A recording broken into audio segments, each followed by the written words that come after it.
to get out of your comfort zone and stay out for good.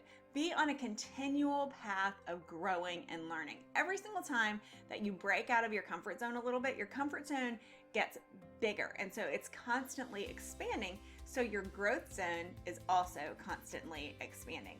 In our last YouTube video that dropped, I helped you learn how to determine what your personal comfort zone is. So if you didn't see that video, then check it out in the video description. I've included a link back to that other video. It just dropped a few days ago, and it will help you determine what your personal comfort zone is.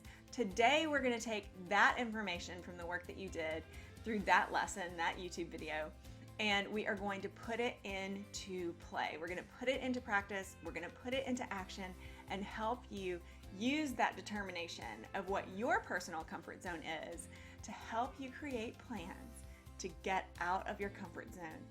Be more successful, be happier, have a greater sense of fulfillment. Stick around.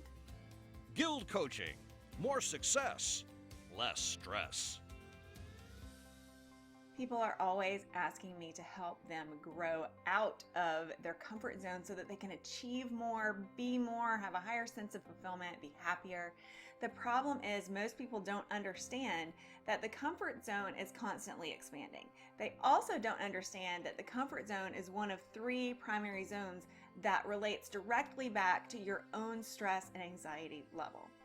I like to call the comfort zone the failure zone because that is where we sit.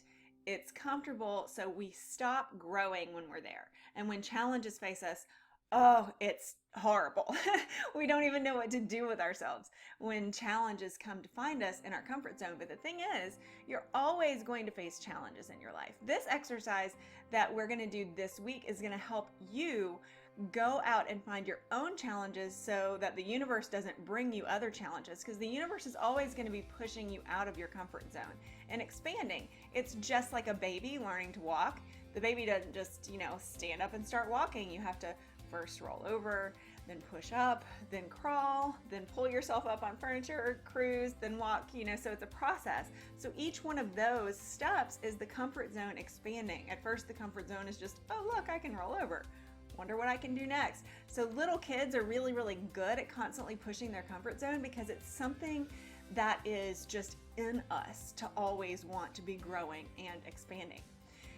Understanding that the comfort zone is one of 3 primary zones, the comfort zone, the growth zone, and then the panic zone, you can understand and you can plot on a graphic, which is what we did last week. We made our own little graphs of our comfort zone, our growth zone, and our panic zone, where we are with different goals that we have. Do they scare us a little bit, but we can do them? That would be growth zone. Do they scare us so much that we want to run into our room and hide? That would be panic zone.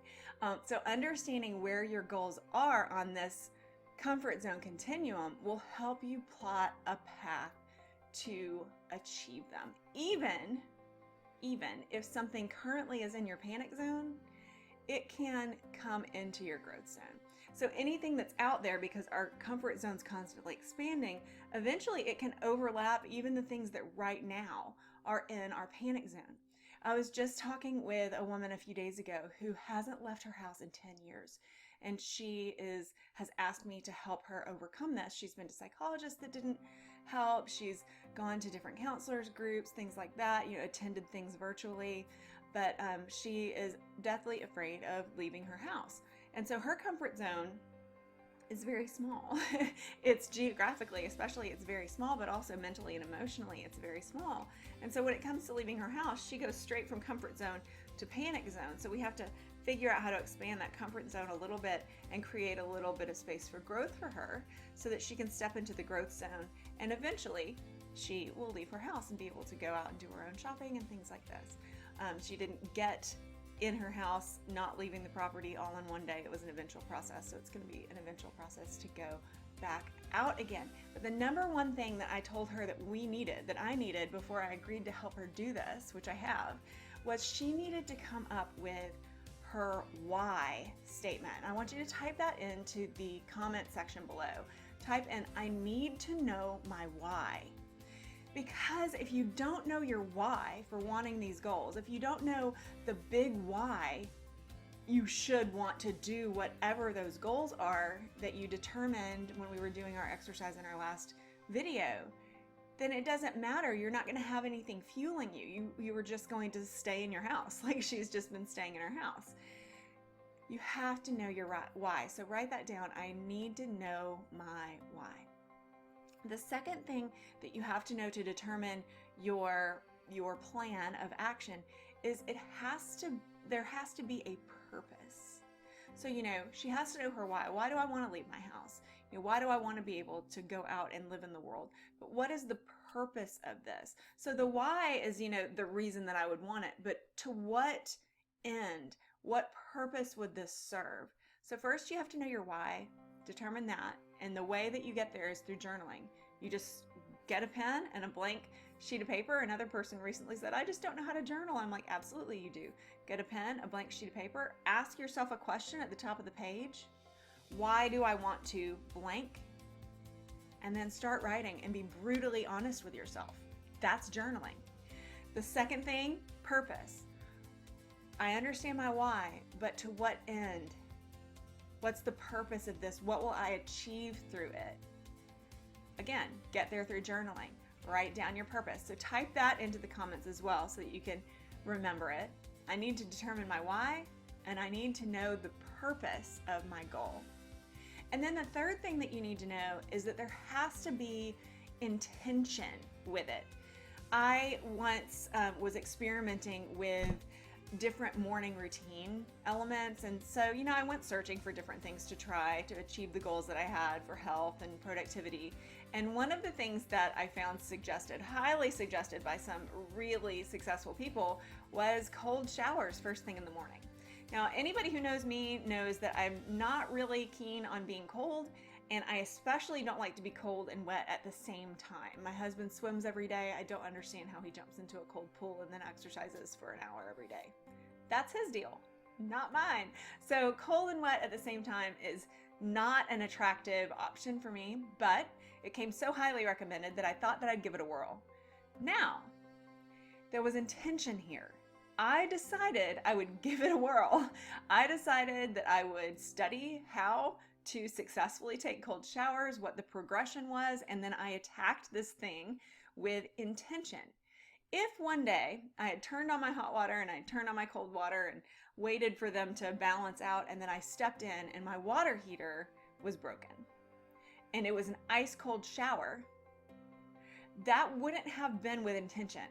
That would have been quite a mistake because I would never just jump into a cold shower unknowingly. So that's the difference between going at a goal, going at an experiment, experimenting with, do I want this to be a goal? Going at something with intention, and then just having it be something that happens.